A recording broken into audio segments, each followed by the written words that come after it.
கிறிஸ்துவுக்குள் பிரியமான தேவஜனமே, உங்கள் ஒவ்வொருவரையும் இயேசு கிறிஸ்துவின் பரிசுத்த நாமத்தில் அன்போடு வாழ்த்துகின்றேன்.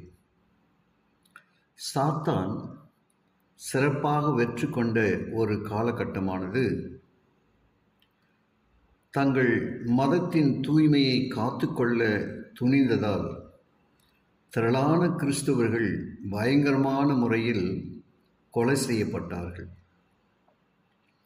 வேதாகமும் வெறுக்கப்பட்டது. அது பூமியின் இருந்து அழித்து விடும்படி முயற்சிகள் செய்யப்பட்டன. மரண வேதனையை காட்டி மக்கள் வேதம் வாசிக்க தடை விதிக்கப்பட்டிருந்தது. கண்டுபிடிக்கப்பட்ட வேத பிரதிகள் கொளுத்தப்பட்டன.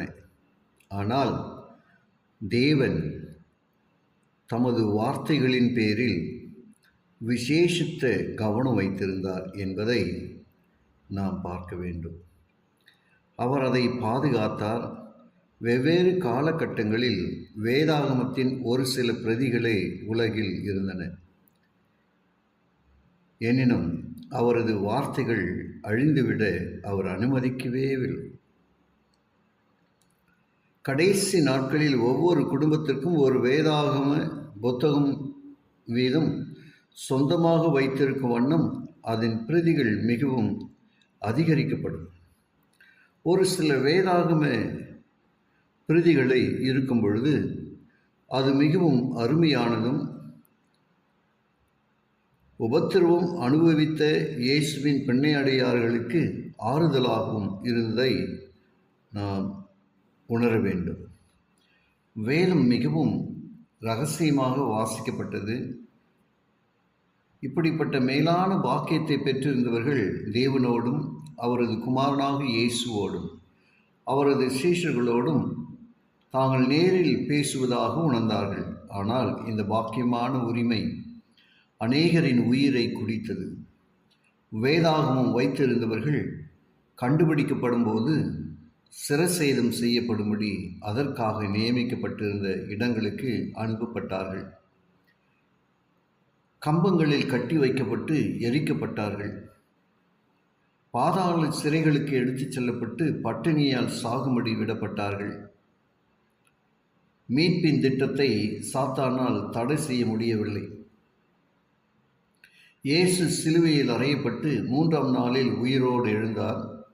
ஆனால் சாத்தான் இயேசுவின் சிலுவை மரணத்தையும் அவரது உயிர்த்தெழுதலையும்